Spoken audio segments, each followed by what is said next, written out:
தமிழொலி நேயர்களுக்கு வணக்கம். இன்றைய காலை நேர தலைப்புச் செய்திகள். ஒன்றிணைந்த வேலையற்ற பட்டதாரிகள் சங்கத்தினர் பெலவத்தையில் உள்ள கல்வி அமைச்சின் முன்பாக ஆர்ப்பாட்டம் ஒன்றை முன்னெடுத்துள்ளனர். குறித்த போராட்டம் நேற்று இடம்பெற்றுள்ளது. சுமார் அரை மணி நேரம் கல்வி அமைச்சு முன்பாக ஆர்ப்பாட்டத்தில் ஈடுபட்டிருந்த வேலையற்ற பட்டதாரிகள் பின்னர் பேரணியாக சென்று பெலவத்தையில் உள்ள மக்கள் விடுதலை முன்னணியின் தலைமையகத்துக்கு முன்பாக ஆர்ப்பாட்டத்தில் ஈடுபட்டுள்ளனர். இதன்போது மக்கள் விடுதலை முன்னணியின் கட்சி அலுவலகத்திற்கு பலத்த காவல்துறை பாதுகாப்பு வழங்கப்பட்டுள்ளது. தற்போதைய அரசாங்கம் ஆட்சிக்கு வருவதற்கு முன்பு கொண்டிருந்த கொள்கையினையும் வாக்குறுதிகளையும் தற்போது மீறியுள்ளதாகவும் ஆர்ப்பாட்டத்தில் ஈடுபட்டவர்கள் தெரிவித்துள்ளனர்.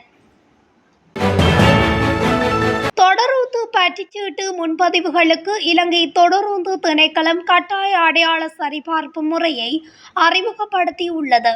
புதிய முறையின்படி முன்பதிவின் போது அனைத்து உள்ளூர் பயணிகளும் தங்கள் தேசிய அடையாள அட்டை எண்ணை வழங்க வேண்டும். அத்தோடு வெளிநாட்டினர் நிகழ்நிலையில் அல்லது கவுண்டர்களில் தொடர்ந்து இருக்கைகளை முன்பதிவு செய்யும் போதும் தங்கள் கடவுச்சீட்டு எண்ணை வழங்க வேண்டும். அதன்படி உள்ளூர் வாசிகள் மற்றும் வெளிநாட்டினர் ஏறும் போதும் பற்றுச்சீட்டு சோதனைகளின் போதும் சரிபார்ப்புக்காக அசல் ஆவணங்களை வழங்க வேண்டும். இந்த விதிமுறை அனைத்து வழித்தடங்களிலும் உள்ள இன்டர்சிட்டி, நீண்ட தூரம் மற்றும் பிரீமியம் தொடர்ந்து சேவைகளில் முன்பதிவு செய்யப்பட்ட இருக்கைகளுக்கு மட்டுமே பொருந்தும் எனவும் தெரிவிக்கப்படுகிறது. மன்னாரில் இருந்து பூடகரிக்கு வடக்கே உள்ள பகுதி வெறும் பழமையான நிலைமை என எரிசக்தி அமைச்சர் குமார ஜெயக்கொடி தெரிவித்துள்ளார். மன்னாரில் காற்றாலை மின்சார திட்டங்கள் பறவைகள் மற்றும் வன விலங்குகளுக்கு அச்சுறுத்தலாக இருப்பதாக கூறப்படுவதை அவர் மறுத்துள்ளார். நான் நேரில் சென்று பார்வையிட்டுள்ளேன். பறவைகளுக்கு ஆபத்து என்று கூறுவதற்கு எந்த ஆதாரங்களும் இல்லை. இந்த இடம் மன்னாரிலிருந்து பூநகரிக்கு வடக்கே உள்ள பகுதி வெறும் பழமையான நிலம். எனினும் சில பிரிவினர் மன்னாரை காற்றாலைகளால் அளிக்கப்படும் ஒரு சொர்க்கம் என்று சித்தரித்துள்ளனர் என குறிப்பிட்டுள்ளார்.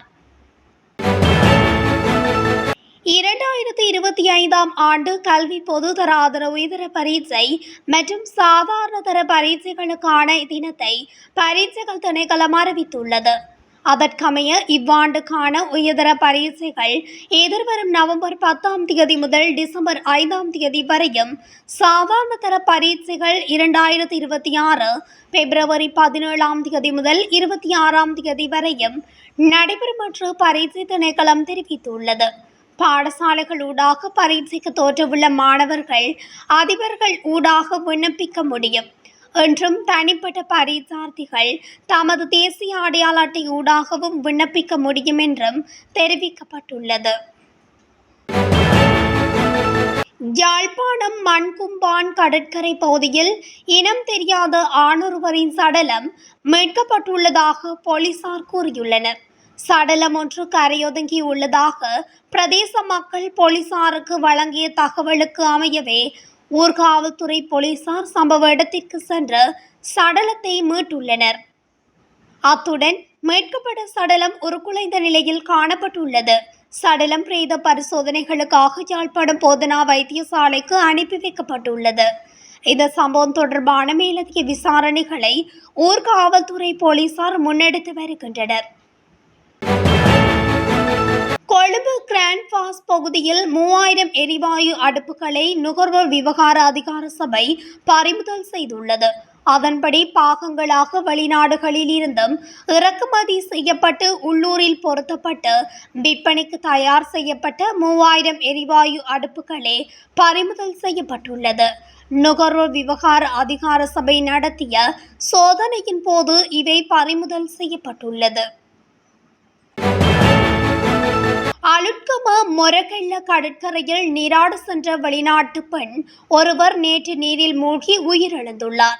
சம்பவத்தில் உயிரிழந்தவர் 48 வயதான வியட்நாமை சேர்ந்த பெண் என தெரிய வந்துள்ளது. குறித்த பெண் மற்றொரு குழுவுடன் மொரகெல்ல கடற்கரையில் நீராடிய போது அலையில் அடித்து செல்லப்பட்டதாக கூறப்படுகிறது.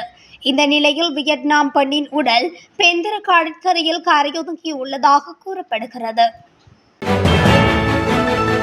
வடக்கு கிழக்கில் நிலை கொண்டுள்ள இராணுவ பிரசன்னத்திற்கு எதிராக வருகின்ற 15ஆம் தேதி வடக்கு கிழக்கு தழுவி முன்னெடுக்கப்படவுள்ள பாரிய கடையெடுப்பு போராட்டத்துக்கு அனைத்து தரப்பினரும் மக்களும் ஒத்துழைப்பு வழங்க வேண்டும் என தமிழரசு கட்சியின் பொதுச் செயலாளர் ஜனாதிபதி சட்டத்தரணி எம்.ஏ. சுமந்திரன் கோரியுள்ளார்.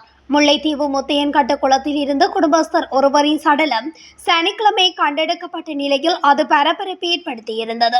இந்த நிலையில் குளத்துக்கு அருகிலுள்ள இராணுவ முகாமில் உள்ள இராணுவத்தினர் அப்போது இளைஞர்களை இராணுவ முகாமிற்குள் அழைத்து தாக்கியுள்ளனர். தாக்குதலுக்கு இலக்கான குடும்பஸ்தர் ஒருவர் உயிரிழந்த நிலையில் அவரை குளத்தில் இராணுவத்தின் வீசியுள்ளதாக தெரிவிக்கப்படுகிறது.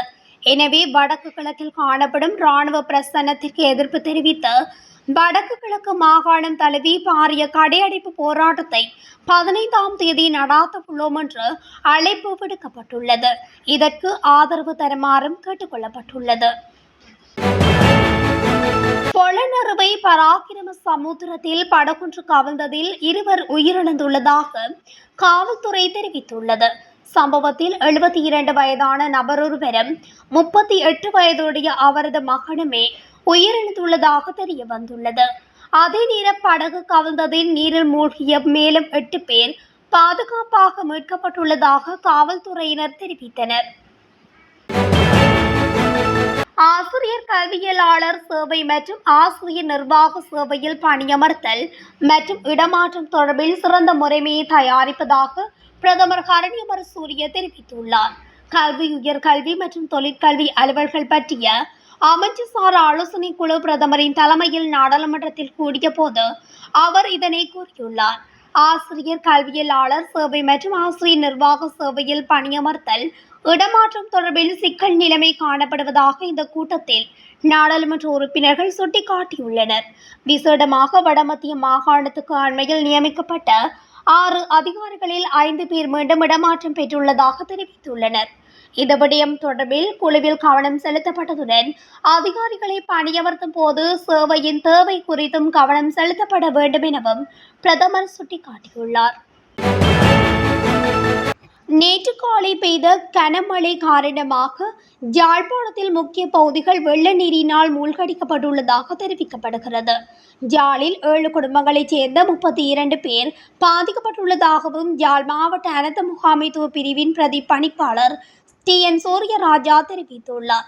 அந்த வகையில் கரவட்டி பிரதேச செயலாளர் பிரிவுக்குட்பட்ட J351 கிராம சேவகர் பிரிவில் ஒரு குடும்பத்தைச் சேர்ந்த 5 பேரும், J363 கிராம சேவகர் பிரிவில் ஒரு குடும்பத்தைச் சேர்ந்த 7 பேரும், J364 கிராம சேவகர் பிரிவில் 4 குடும்பங்களைச் சேர்ந்த 18 பேரும் பாதிப்படைந்துள்ளனர். அத்துடன் பருத்தித்துறை பிரதேச செயலாளர் பிரிவுக்குட்பட்ட J393 கிராம சேவகர் பிரிவில் ஒரு குடும்பத்தைச் சேர்ந்த 2 இவ்வாறு பாதிக்கப்பட்டுள்ளதாக TN சூரியராஜா தெரிவித்துள்ளார். தெற்கு அதிவேக நெடுஞ்சாலையின் குருந்துகல கெத்கம பகுதியில் பாரபூர்தியொன்று விபத்துக்குள்ளாகியுள்ளது. குறித்த விபத்தினை தொடர்ந்து குறித்த பாரபூதி தீப்பிடித்து எரிந்துள்ளதாக கூறப்பட்டுள்ளது. இந்த சம்பவத்தில் 3 பேர் காயமடைந்த நிலையில் மருத்துவமனையில் அனுமதிக்கப்பட்டுள்ளதாக தெரிவிக்கப்படுகிறது. கட்டுநாய்க்கு விமான நிலையத்தில் 11.5 கோடிக்கும் அதிகமான மதிப்புள்ள தங்க பிஸ்கட்களுடன் ஒருவர் குற்றப்புலனாய்வு திணைக்கள அதிகாரிகளால் கைது செய்யப்பட்டுள்ளார். குறித்த தங்க பிஸ்கட்டுகளின் எடை 1 கிலோகிராம் 2.66 கிராம் என்று கூறப்படுகிறது. துபாயிலிருந்து வாகன உதிரி பாகங்களை இறக்குமதி செய்யும் போர்வையில் அவை நாட்டிற்கு கொண்டுவரப்பட்டதாக விசாரணை அதிகாரிகள் தெரிவித்தனர். வாகன உதிரி பாகங்களுக்கு விதிக்கப்பட்ட வரியை சுங்க அதிகாரிகளுக்கு செலுத்திவிட்டு திரும்பி வந்தபோது சந்தேகத்தின் பேரில் குற்றப்புலனாய்வு திணைக்கள அதிகாரிகளால் அவர்கள் கைது செய்யப்பட்டதாக கூறப்படுகிறது.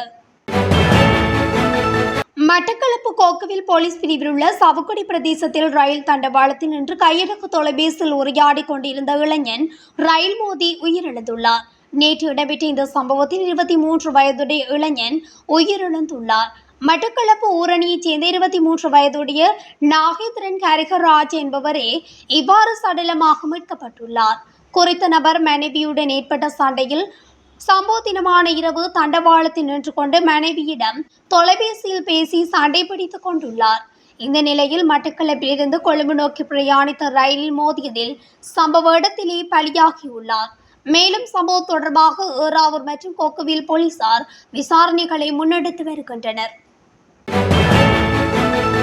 யாழ்ப்பாணம் கொடிகாமம் ஆசைப்பிள்ளையார் கோயிலடியில் 4 வாகனங்கள் மோதி விபத்து இடம்பெற்றதில் இளைஞன் ஒருவர் உயிரிழந்துள்ளதுடன் மேலும் 4 பேர் காயமடைந்துள்ளனர்.